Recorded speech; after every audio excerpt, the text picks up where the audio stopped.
So I remember a time when I was actually in my first big boy role working in higher education and really interacting with students on the other side of the desk as a professional and not as just a peer.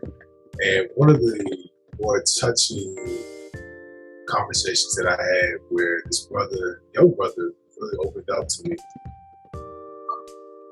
I'll never forget. So he was kind of on campus. He was the president of this. He was the president of that. He was in this research. Every faculty member loved him. Every staff member loved him. And all the brochures.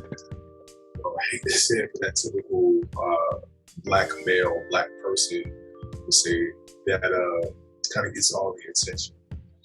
And a lot of folks were praising him, which he deserved all of that. And I fully recognized his greatness and all the accolades were well deserved.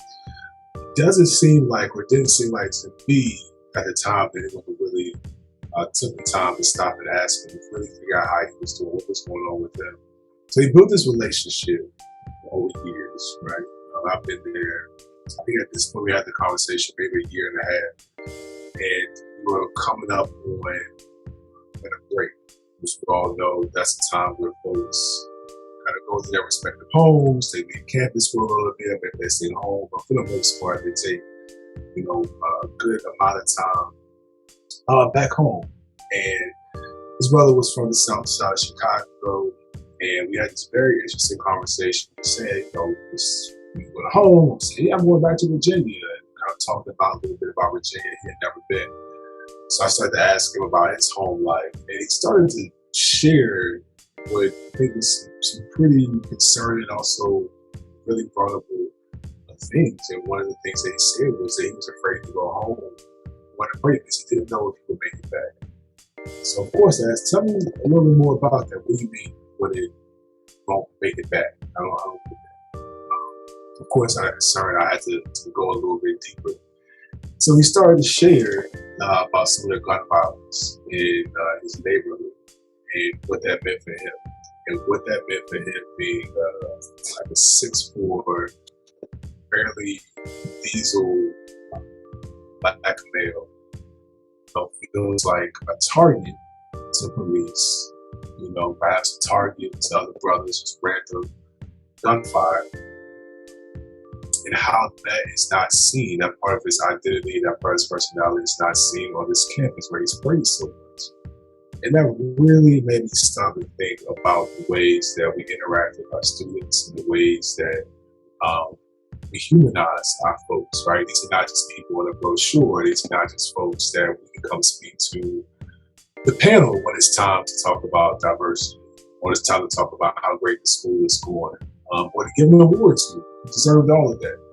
This was a person, right? This was a person that had things going on. This was a person that was afraid. This was a person that needed to be vulnerable, needed to be open with another brother, with another person who heard him and saw him. And it was at that moment I realized that what I was doing was the right thing. Now, granted, when it comes to certain things, there's not much that you can do, right? Thankfully, he went home, he came back, everything was okay. But in that moment, it showed how important it is to listen and to have conversation, right? And get to humanize conversation, humanize people.